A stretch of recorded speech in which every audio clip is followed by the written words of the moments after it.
Hallo und herzlich willkommen zum Live for Music Couch Talk, heute aus dem Bluesiana in Velden. Mein Name ist David und ich habe heute die große Ehre, einen ganz besonders virtuosen Musiker und Gitarristen interviewen zu dürfen, Mr. Michael Angelo Batio. Hi Michael. Hello. Correct me if I'm wrong, but you're obviously known as an incredible guitar player, but the guitar wasn't your first instrument, right? No, piano was. Okay. I started on piano when I was 5 years old, but the music I liked to listen to was more guitar oriented. So I thought, why am I playing piano? I should be playing guitar. So I switched to guitar. But could you tell us a little more about this period when you growing up, when you were 5 years old? I read on the internet that you were already composing music at a very young age. Yeah, my mother played the piano and even the accordion. And so I used to watch her play as a little boy. I can still picture it.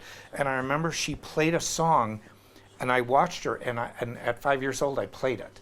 And I figured out the chords, and I just could hear music. I could once I started to learn chords, I would listen to a song and I could hear the chords change. So, and then I wrote my first song. It was very simple. I called it the Jungle Song, but it was like dee dee dee dee dee doo dee doo doo.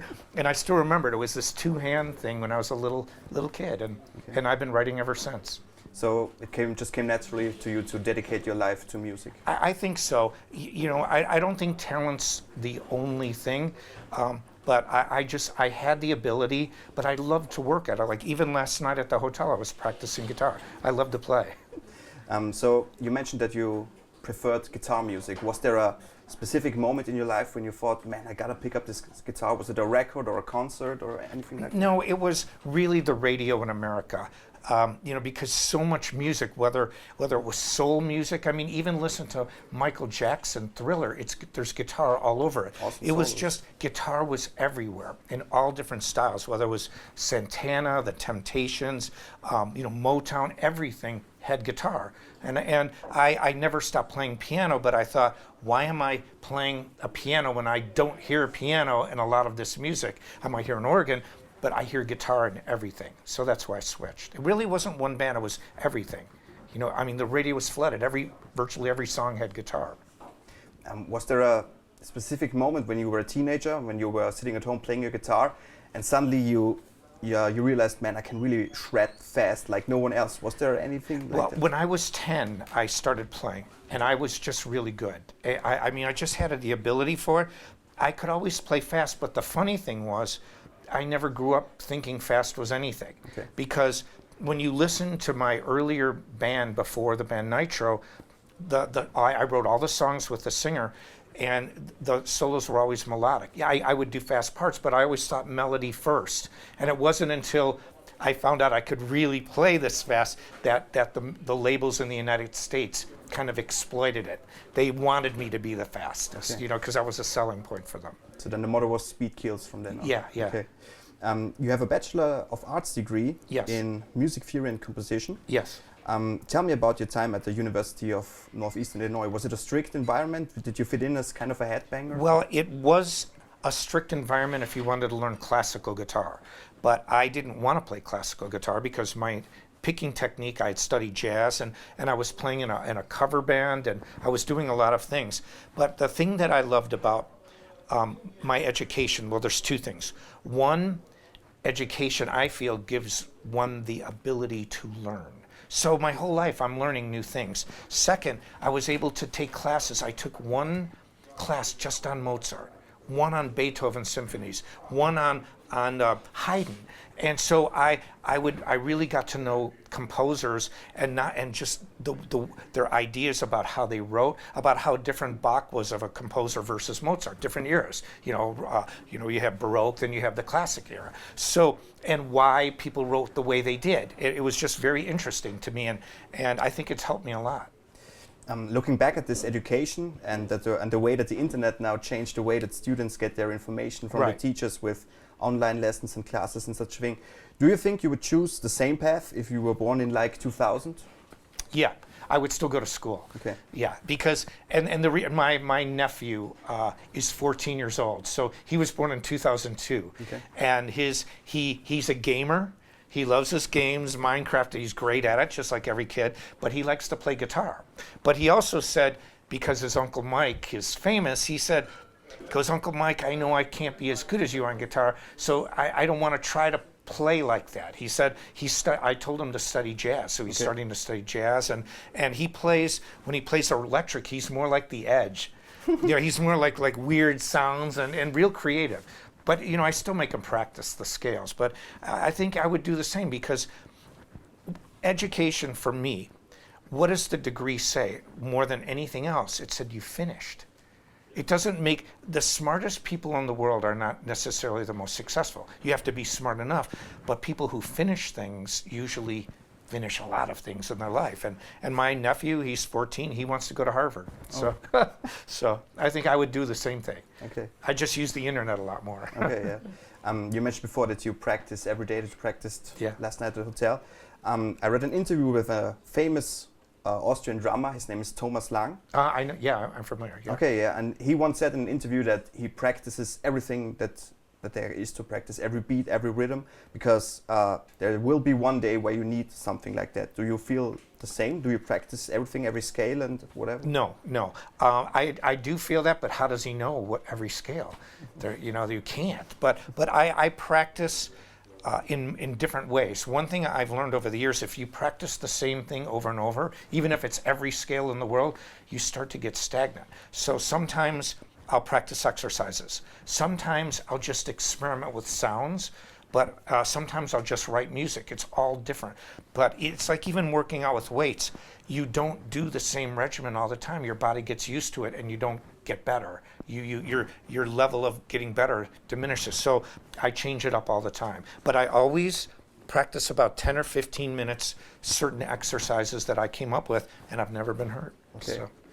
Is this something that you practiced and you never got to use it on the record or on stage? I use everything on record. Okay. If I practice it, I'm going to use it, sooner or later. And then I used to, for example, in the old days, when you had the Vivaldis and the Bachs, and they used to write down on manuscript paper their ideas. Mozart didn't; it was in his head. He was in a class by himself. But I use my phone. I'll sit in the middle of the night, record. I have hundreds of ideas on my phone. I sometimes video it, because if it's Michael Amott from Arch Enemy told me, he goes, "Why are you recording it? Video it." He goes, "Then you have to relearn your own part." He goes, "If you can watch yourself, you know what you've done." So I video and I record parts for songs, and it's just like writing it out. It's the same idea as writing it out on standard notation. You have a memory of it. You've got a tangible piece of a document that says, "This is what I came up with." Oh, that's nice. What do you think is more important for a good sound? A good guitar or a good amplifier? Good guitar. Good guitar? Yeah, I mean, but if your amps, I take that back. If your amp sucks, you can have the greatest guitar in the world. I think actually some ways the amp, because you can have a mediocre guitar, but at least you'll get a sound. If you have a great guitar with a bad amp, you're in a bad place. For this last part, I want to read to you 3 quotes from other guitar players, and they each could be seen as a kind of an own philosophy on guitar playing and approaching music. And I would love to hear your thoughts about those statements. The first one is from Robert Fripp, the guitar player from I love Crimson. him, yeah. He's awesome. He's one of my all-time favorites. Very good. He said, most guitarists are interested in guitar playing and not music, which is why so many guitar players are quite boring. In fact, all the best guitar players are not what I would consider to be guitar players, but musicians. I don't agree with that. Okay. Because he's thinking in Jimi Hendrix thinking. Here's how I think about it. Guitar, if you are a violinist, if you are Paganini, why would you forego technique for music?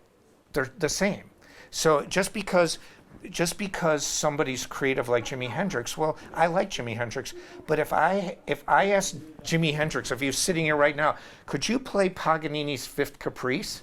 Probably okay, so I think that where Fripp is wrong is that technique and music in every genre are one, and they did Mozart's, look at Amadeus.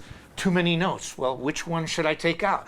It's not too many notes. It's because somebody can play fantastic doesn't mean that they're all technique. So I think be the best technical player you can and create the best music, and then you can do anything. I want to be the first chair of a symphony orchestra and violin rather than creating this freaky sound. It's my own personal taste.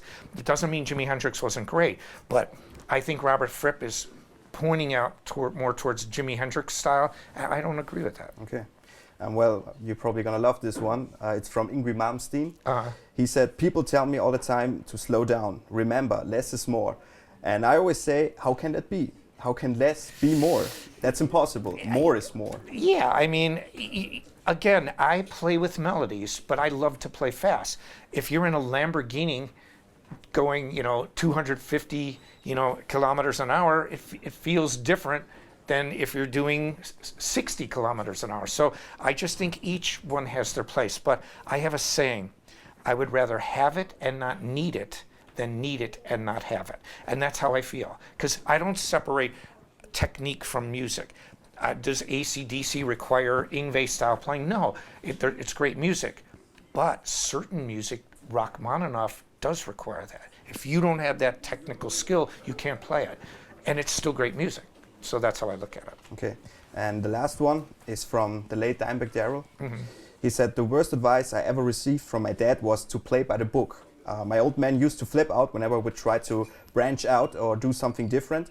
Although he didn't do it on purpose, he really held me back in the beginning. I agree, but see, my father was never like that. My father was great. He used to say a funny thing. He used to go, son, whip them little bastards into a frenzy.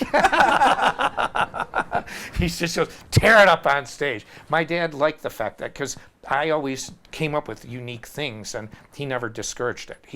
He didn't like the music industry, but he liked the fact that I was dedicated to it, and I had success at an early age. I would always play, and I was in bands, and we had success, but he hated the music industry.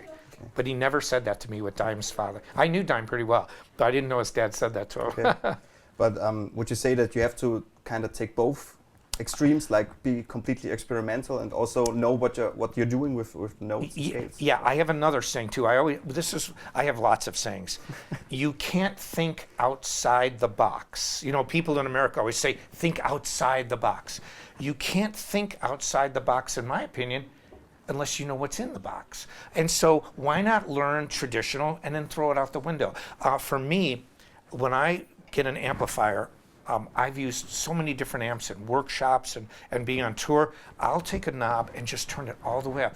The other night I had to play a show at the Mesa Boogie. I had 0 bass. I had the mid-range all the way up. I like to go to extremes. I would also try and do things to play. I did a blues song where I used one note in an entire verse. One note. You can't get slower than one note. And then I've tried, but I like to go to extremes. I think it's a good thing, yeah. Because then you also know you can push the limits, and keep the limits moving. Okay. My last question, you were very famous for your quad guitar, but this one got stolen in the 80s, I think. Yes. Did you get it replaced? I bought 2 of the 4 guitars back in London for £1,500. That sucked to buy my own guitar back. But we did rebuild it. Dean Guitars built me one. We put lasers on it, and I use it in shows like Las Vegas. Okay. Because it's too heavy to wear. The stand, 40 kilos with the guitar, the lasers, and it moves. It's like a robotic thing. But it's crazy, but I make it work because I use I create sequences and loops. So I'll play these things, I'll loop it, so I'll have 2 guitars going, and then I'll play the other 2. It's actually really cool. Okay. But again, it's for show. That's way outside the box. Okay. And people could say, oh, that's crazy, but it's like my double. Well, how crazy is it when I'm still here performing in it? I'm in a beautiful venue. I'm talking to you, and people like Steve Vai used it. I wanted to be different. I wanted to have the show part and have fun, and I wanted to have the technique of a great violinist or a great pianist on guitar. That's my thinking. Have a great show and be able to play whatever I want to play in my head. Okay. Well, great. Thanks. Thank you. Great questions. Thank you. We will be watching Michael's gig tonight here at the Bluesiana in Velden. You and the Black Hornets are on tour right now in Europe. Yes. Yeah, we have a new album called Soul Inside, and again, it's I get to play the way people know that I play. But Jana, the singer, is incredible. Yeah, she's incredible. Really soulful voice. So we can incorporate this technique with this soul, and it's a really cool combination, and it works. Yeah, So, and then if somebody sees my solo show, it's very, very different than what you see tonight. Okay. So. Cool. Thank you very much. Thank you. Questions. Dankeschön. Great. Das war der erste Couch Talk von liveformusic.com. Wenn ihr eure Band promoten wollt, wenn ihr mit Musiklehrern oder Leuten aus der Szene, aus der Musikszene in Verbindung treten wollt, dann registriert euch auf liveformusic.com. Ich sage Dankeschön fürs Zuhören und fürs Zusehen. Angelo, have fun tonight. Thanks. Thank you.